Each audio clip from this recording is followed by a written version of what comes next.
Welcome to Aspen Leading Edge. I'm Patty Roberts from St. Mary's University School of Law, and today's guest is Elizabeth Kronk Warner. She is the Jefferson B. and Rita E. Fordham Presidential Dean and Professor of Law at the S.J. Quinney College of Law at the University of Utah, and someone I'm delighted to call a friend. Welcome. Thank you so much, Dean Roberts. It's a pleasure to be here, and I feel the same way about you. It's lovely to chat with you. Well, it's fun to have you on the podcast, of course, but I also have the pleasure of serving with you on the Dean Steering Committee for AALS and also on the Law School Admission Council Board. So I know that we are in for a treat talking with you about what's going on nationally and also what's going on at your law school. So let's start with the S.J. Quinney College of Law at the University of Utah. Why don't you tell us what's new and exciting in these kind of turbulent times? You're still managing to innovate, so let's talk about that. Yeah, absolutely. And thanks for the question. So, we're doing some exciting things this year that I'm really energized to see where they lead. So, we've launched a completely brand new clinic. It's a medical legal partnership clinic, but it's new and innovative in that it focuses on mental health populations. So, we have here at the university, we have what I understand to be very rare, a standalone intensive mental health care facility where folks can go. It can be inpatient, it can be outpatient, but similar to like an urgent care clinic, if you need some help with your mental health, they can go there. Folks can get stabilized within 24 hours. And it's really just a beautiful facility. It's kind of someplace you would want to be and not the stereotype of a mental health facility. That's And really interesting. I mean, it is. that's very fascinating and so needed. Yeah. So in this, they have a brand new building, and in the brand new building, they specifically have room for the clinic. And so, as part of planning the building and building the building, we did lots of tours and learned really interesting things. Like, it's not uncommon for it to take like 2 to 3 months to stabilize somebody on some new medications for mental health challenges, but they have the technology there to be able to do it in 24 hours. So, just some really neat stuff happening there. That was just exciting. And again, like in a nice, warm, friendly place. So, it's not this white padded walls place that folks might have a thought about. And it's really become another really great innovation that they've done already is so apparently when police officers bring in somebody on a mental health claim, the officer has to stay with the individuals until they're officially turned over, until the medical care facility kind of takes ownership of them. And that can, if you go to a typical ER room, that can take 3 to 4 hours, but this facility can do it in 5 minutes. So it also just nicely has kind of public safety implications because instead of police officers having to be stuck in an ER waiting room, they can drop the person off, get them to good care, and go on their way. So it's I'm very excited about the facility in general, and it's a big focus for us at the University of Utah in general. We're kind of focusing on well-being and mental health and resilience campus-wide. But so when this opportunity came up through a $150 million gift from the Huntsman family, and we had experience with your traditional medical legal partnership clinics where folks help in hospital settings or for medical care, we reached out as an opportunity to partner. And thankfully, the leadership of the Huntsman Mental Health Institute was very interested in talking to us because, for example, anecdotally, their doctors would say that one of the number one things that puts somebody into a mental health crisis is an eviction notice. And so obviously a legal issue. And so there's a strong belief that having lawyers present and law students present in the building will really be beneficial. So we're launching two things this year with that partnership now that the building's actually built. So we have both an actual clinic, and that will start in January. So our new clinician, Sam Hepwell, is actively looking into kind of what type of cases make the most sense, where the clinic should start, how it should grow, what would be the greatest use to the medical professionals in the building. And so he'll be launching the clinic piece in January. But what we launched this summer is actually we have a very extensive pro bono initiative, and we launched a site there this summer to specifically focus on, and our model is that we have attorney volunteers, usually our alums who are fabulous, who come and they supervise the students. So the students aren't actually giving clinical advice, but they're helping to facilitate and to talk to the patients. And we found,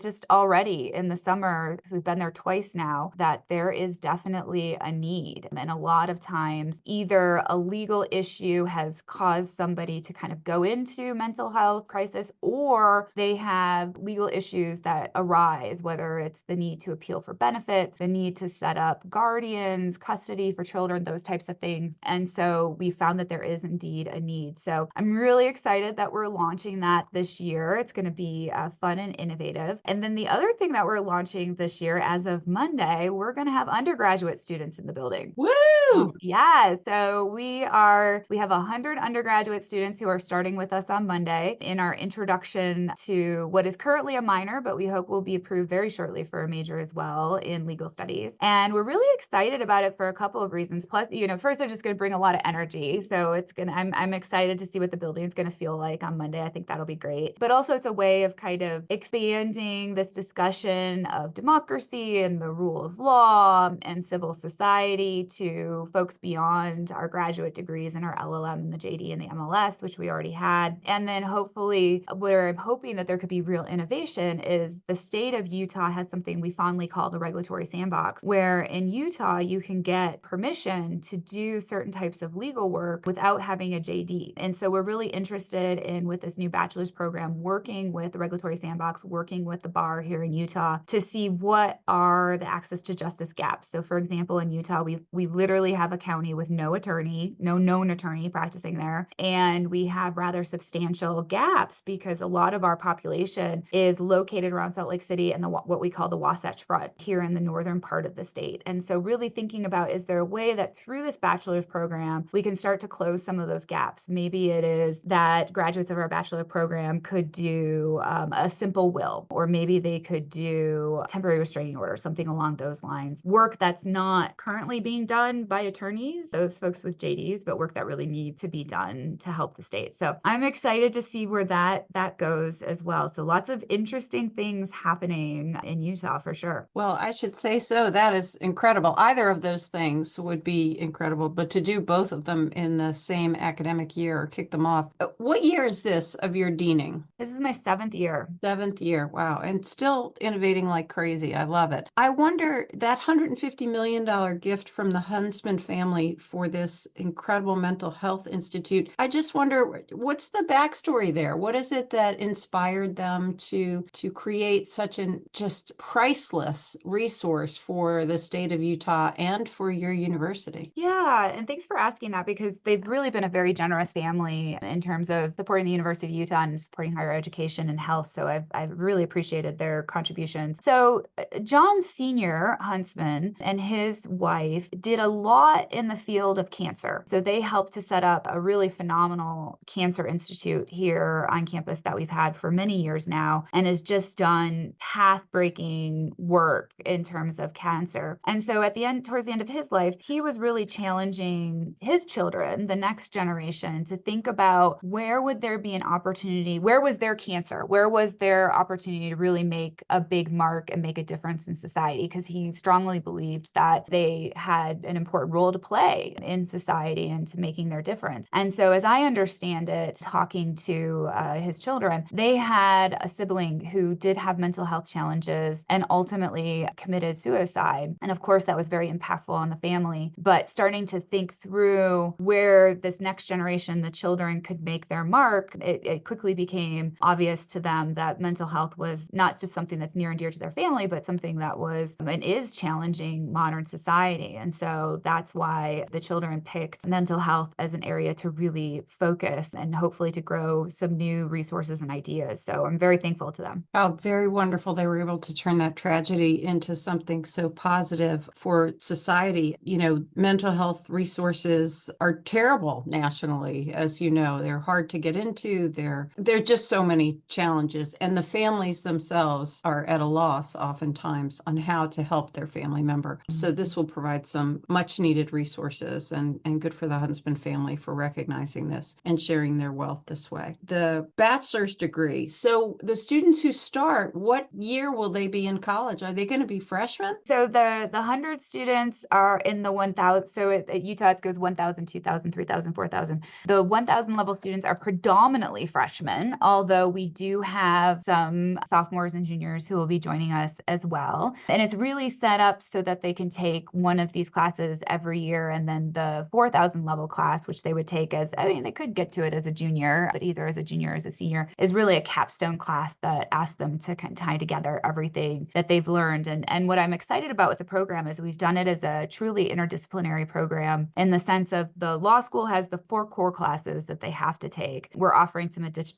additional electives as well. And then the rest of the major, the minor now, again, hopefully the major will be approved here pretty shortly, but the rest of it is filled out with credits and electives for across campus. Because what we found when we started to look into this space is that a lot of departments on campus, like political science and philosophy and communications, were all offering kind of law and classes, right? Law and political science, law and communication. And so rather than reinvent the wheel or, get into competition with those wonderful classes that were already being offered, we decided to welcome them into the degree. So we have, I believe we're participating with 4 other colleges on campus to offer this degree. And so I'm really excited to see what the student interest is, to see if they like that. I'm hopeful that they like that, and how we move forward. And these are the classes taught to them at the 4 core classes will be just for this cohort, not with law students. Correct. Yes. Okay. So all of our programs, we also have our Masters of Legal Studies. Masters of Legal Studies and the Bachelor's program are completely separately developed classes. The Master's students have the opportunity to pick a JD class if they want to take a JD class. And, I imagine probably at some point with the Bachelor's, we will get to the point where undergraduate students will probably be asking if they can sit in on JD classes. And I know that some law schools allow that. So we'll have to see when the time gets there. But for now, they're all classes that are completely designed for that specific program. So at this particular moment in higher education, I'm curious what prompted the University of Utah to create this minor and this new track for students. Yeah, so one thing that's really important to the state of Utah, to our legislature, to our Utah system of higher education, is we really want to make sure that when all students graduate, that they have wonderful job opportunities. And this is something that, law schools have known for a long time, because law schools typically have their own career development offices. It's something that we're very much focused on for our students. St. Mary's does a great job of this. And so this is something that now is a conversation that is infusing undergraduate programs as well, where our state is really saying,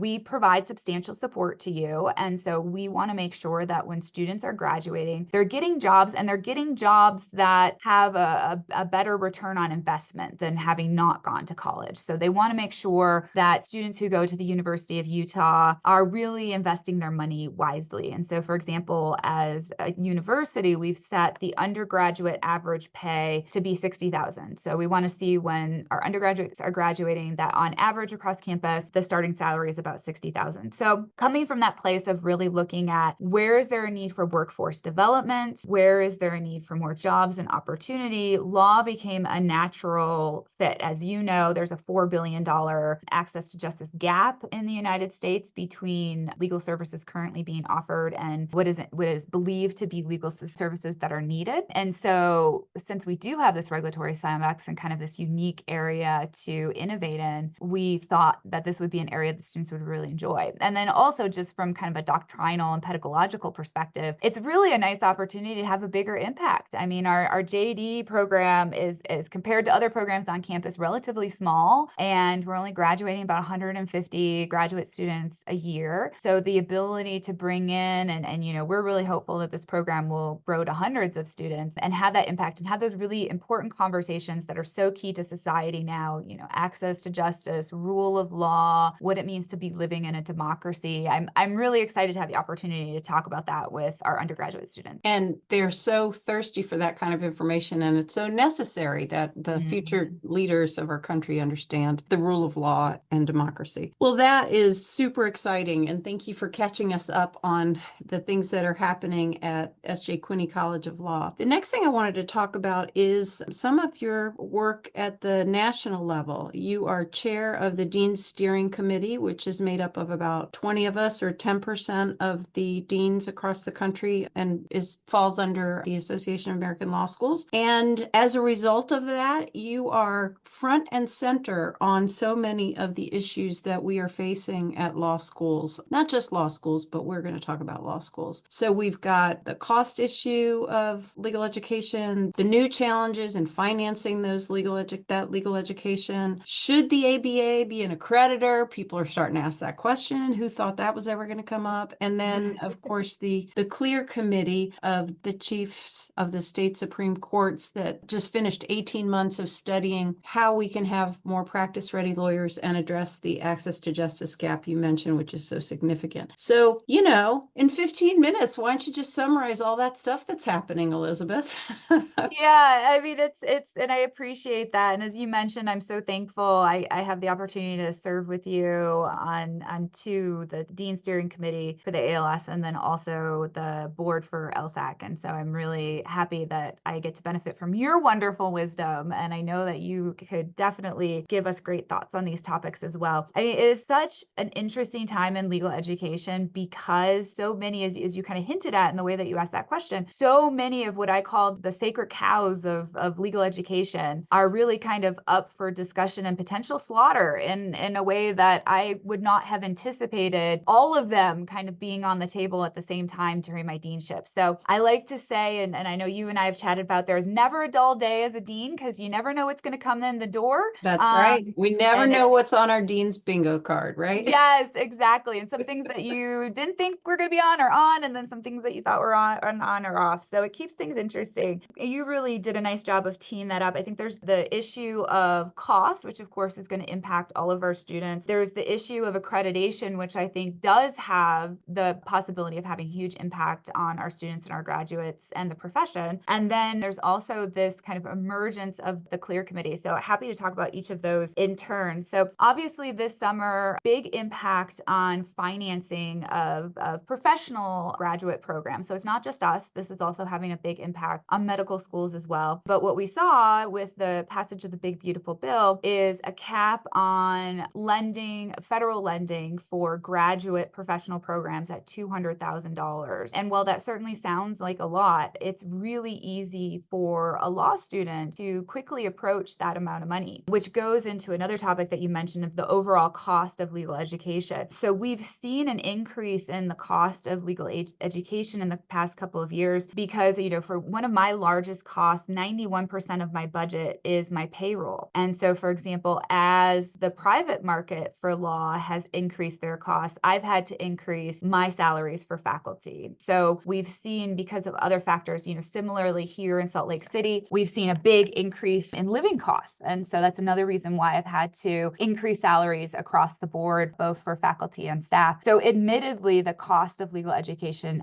has increased, and it's, at least at the University of Utah, it's primarily because of those personnel costs. But as a result, we've seen our tuition go up as well. And so that means that you could very quickly come up to that $200,000 cap on professional graduate school loans. And so we're actively thinking of ways as a community, as a legal educational community, that we can address this. Of course, some schools have done a really nice job of keeping things affordable. I think Utah and St. Mary's fall into that bucket. And so would argue that we've done our work in terms of just keeping the tuition relatively low. I acknowledge that it's still expensive, but relatively low. And then, of course, I know that a lot of law schools are actively looking at things like increased fundraising to help keep those costs lower, tuition discounting rate. So I would definitely advise students when they first look at, quote unquote, the cost of law school and the tuition, that they give the admissions department a call or an email to find out what is the actual cost. What is the standard amount that the law school discounts their tuition, or what is the standard amount of a scholarship package look like? And you'll probably find at most law schools it's less than what is the sticker price, if you will, on the publicly available. So I know law schools are doing good work there. Some law schools are looking at whether they can start JD classes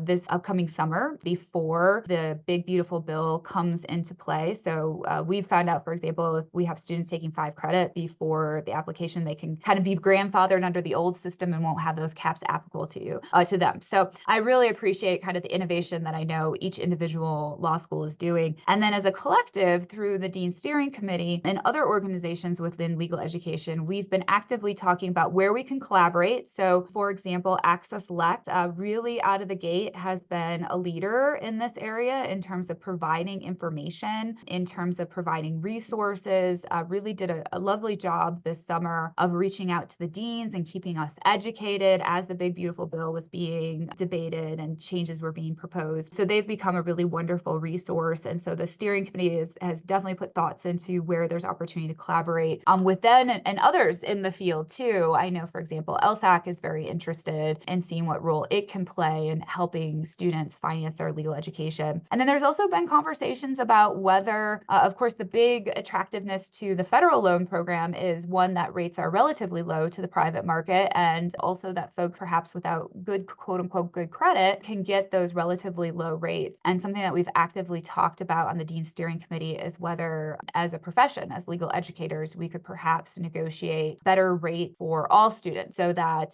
students with lower credit or concerns can have access to those affordable interest rates on loans. So we are actively engaged in that question. And I know that this is a very frustrating and confusing time for students who are looking to start their law school journeys next year. And as a first step, I would just definitely encourage you to reach out to the admissions departments of the law school that you're interested in. The Access Lex webpage is currently a great resource. And then stay tuned. Hopefully we'll get some good news on the private loan market. Then you mentioned ABA accreditation. So that too is another one I did not expect to see during my dean tenure. So there's been a lot of concern expressed lately about whether or not the ABA Council on Legal Education, I should specify that it is not actually the ABA, it is the Council on Legal Education, which is an independent body located within the ABA, but separated. And so the Council on Legal Education is the one that's our accreditor, and they've come under a scrutiny for whether or not they should remain an accreditor. They have accreditation status through the Department of Education, and their status with the Federal Department of Education is up for review this year. So that review is going to happen anyways. And there are many who are speculating that the Council for Legal Education may lose their accreditation. So a couple of thoughts on that. The first is talking to members of the council. They point out that even if a recommendation was made at the Department of Education for them to lose their accreditation standard through the DOE, there's still several levels of appeal. So we would still see several years before the impact of that would likely play out under the current system. Of course, that could change, but under the current system, we would not see immediate impact. So you and I maybe could stop being deans by then.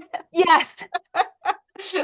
Yes, absolutely. We still have time. But I think the other reality that comes up when you talk to council members too is the council was doing this work before they were officially accredited by the Department of Education. And a lot of in fact, most bar associations within the United States specifically have provisions that say that to sit for the bar examination, you must have graduated from an ABA accredited law school. It doesn't say anything about as the Department of Education specifies accreditors. So, personally speaking for the University of Utah, even if the ABA lost its accreditation with the Department of Education tomorrow, unless I was told otherwise, we would still continue to seek ABA accreditation as long as the majority of state bar associations required you to graduate from an ABA accredited law school. But the other interesting player in this is some states are saying, we're going to go and we're going to create our own accrediting body. So we've seen that in the Southeast with Florida leading the way. We know you, Dean Roberts, probably have a lot of experience with that, given what's going on. Texas has said that they're going to take a look at this. Yeah, they Ohio is taking a look at it. This Texas Supreme Court, the comment period has closed now, but they asked for feedback and we're eagerly awaiting what it is they decide. But yes, and then Ohio has jumped on the bandwagon. So it'd be interesting to see how many more states consider this as an option, whereas I think many of us assumed it wasn't negotiable, right? So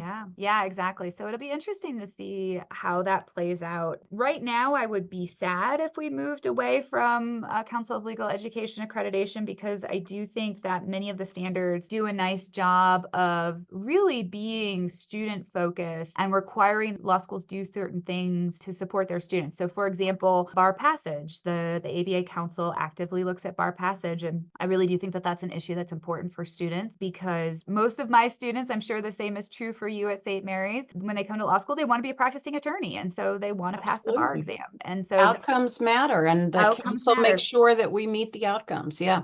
Yep, absolutely. And so I think there's some good stuff in those standards, and I would hate to see it all be thrown out. But it's going to be an interesting time these next couple of years to see how we move through that and see what happens with the ABA. But again, I'm told even if the Department of Education were to decide tomorrow that they're no longer accredited, there's still rather substantial route for appeal in that process. So I think there's a really good chance, Dean Roberts, that you and I may just happen to be out of these seats by the time time that issue that issue is settled. Well, and I do hope the council has said, since this has been going on, that they're willing to talk with law schools and state Supreme Courts about flexibility in how they approach accreditation and the standards and that kind of thing. So I'm with you. I hope that rather than throw the baby out with the bathwater, that there's some discussion about areas of concern and possible collaboration on improvement. Yeah. Yeah. Silver linings. Maybe it could be a good thing. We'll have to wait and see. And then the last thing that you so astutely pointed out is the CLEAR committee. So CLEAR stands for the Committee on Legal Education and Admissions Reform. And it is a committee of state Supreme Court justices and then also members of the National Committee on State Courts as well. And that committee has been working now for, I believe, 2 years on a report that was released this July. And it's really interesting because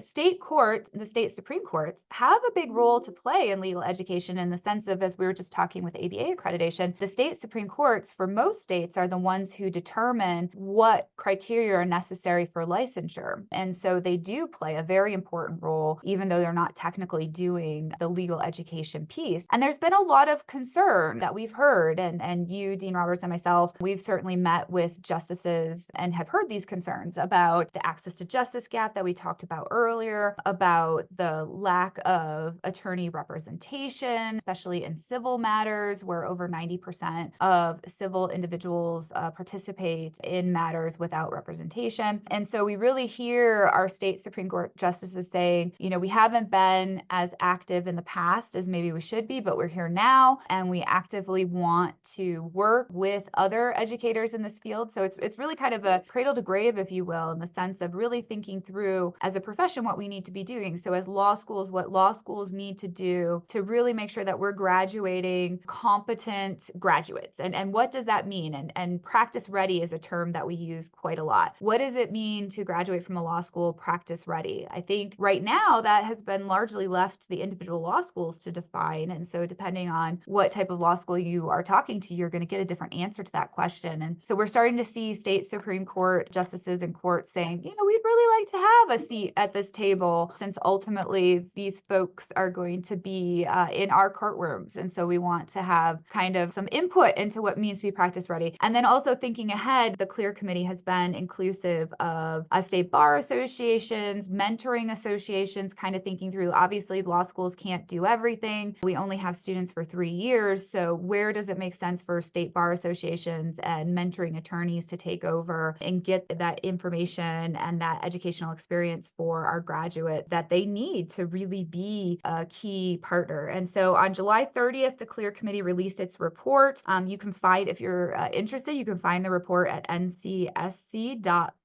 N as in Nancy, C as in cat, S as in snake, C as in cat.org. And they released 8 key findings that were based on 12 regional listening sessions, over 90 interviews and focus groups. They believe that they talked to over 4,000 judges, 4,400 practicing attorneys, and 600 law students. So, and that too, we talked a little bit about Access Lex and the work that Access Lex is doing in the field. That was supported by Access Lex and Thomson Reuters. So it's really interesting what they've woven together, and they have some good feedback for law schools. They have some good feedback for bar associations and for court systems and how things can be improved. And interestingly enough, I found it really fascinating that the report also highlights the U.S. News World Reports and how rankings can maybe not have the effect on legal education that we would want them to have in terms of preparing our students for the practice of law. So I think we were all surprised to see that. Yeah, that was the one that I was most interested in. And I think they were astute in bringing that up as an issue that we should at the very least be talking about. And the committee has agreed and strongly recommended in the report that the work remains and that we need to continue to have these discussions. And so that's something that the AALS Dean Steering Committee will continue to do, is convene hopefully opportunities for law school deans and for judges on the CLEAR committee members to talk about these important issues. So again, silver linings, I think ultimately, and I'm hopeful that this will lead to good outcomes, because there hadn't been a lot of discussion, at least in my experience, prior to formation of the CLEAR committee. It was kind of a one-off,